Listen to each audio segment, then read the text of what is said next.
Sinds de intelligente lockdown in Nederland inzet is, binnen er in Friesland een protte ding verloren. We moesten met z'n allen een orometer samenleving creëren.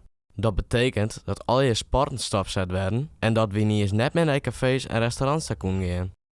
Voor de gemeentes een grote taak om al deze maatregelen te kunnen hanteren. Ja, we zorgen dat de mensen een heel goed houden en houden hebben aan de regels die stelt binnen. We zorgen dat toch de besmettingen behoorlijk naar onderen rennen.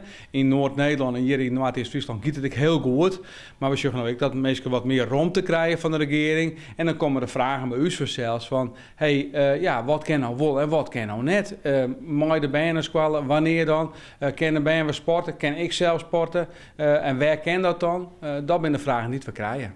Inmiddels binnen de regels al een beetje versoepelen. Zo mag je de baan onder de 18 jaar weer naar boetentaam te sporten. De gemeentes krijgen hier nog een protte vragen. Hoe wat wel en wat net precies mij. Nou, het zijn drie categorieën, zeg maar. Ben onder mijn 12 jaar kan gewoon sporten, met elkaar. Ik in teamverband, kan potjes doen met elkaar. Ben tussen de 12 en de 18 mag ik met elkaar sporten, maar moeten wel op oordelmeter van elkaar afstand blijven. En ben je ouder dan 18, ja, dan kan je eigenlijk alleen maar individueel sporten, dus net in teamverband. Dus dan mag je te draven, te fietsen of zo wat doen.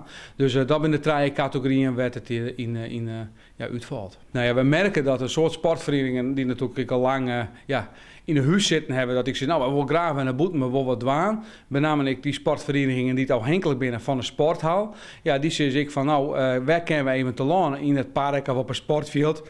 En daarom wil ik graag dat het bij ons melden wordt. Net dat ze een vergunning nodig hebben, want het mooi gewoon. Maar we willen wel graag dat de Elsenien even onjouwd water dwaande gaat. Want ja, zit ik in mijn stiekvereniging op hetzelfde kampkalon, of bij de judoclub, ik even wat waan. En dat is vanzelf net goed, want dan komen de mensen weer dichtbij. Hoor. Dus jou het even onder strog wat je hem van doel binnen, weet je hem dat van doel binnen. Net om taststemming te krijgen, maar gewoon dat wij het even weten en dat we coördineren kennen.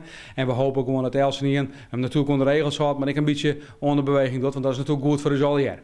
Nou, we merken, Liekos Joik, dat het de oude dagen wel wat drukker wordt op stritten. Op zich is dat ik goed en dat ken en dat mag ik, maar natuurlijk net te bot gaan. Maar ik ben wel heel wies mooi en ik grutskop dat mensen hun altijd, ik al durf het al een aantal weken, toch zo goed houden aan de voorschriften, zat die mal koraal praat binnen. Dat mensen toch ik erom denken, je zoekt een soort gedrag. Weet je, iets mensen komen misschien onwennig naar ons bezocht om, om toch nog een hand te gaan. Zul je nou dat mensen daar onwend binnen en dat ik al net mee doggen. Dus je zorg ik dat mensen het een beetje in hun zelf opnemen en dat ik zou uitdragen.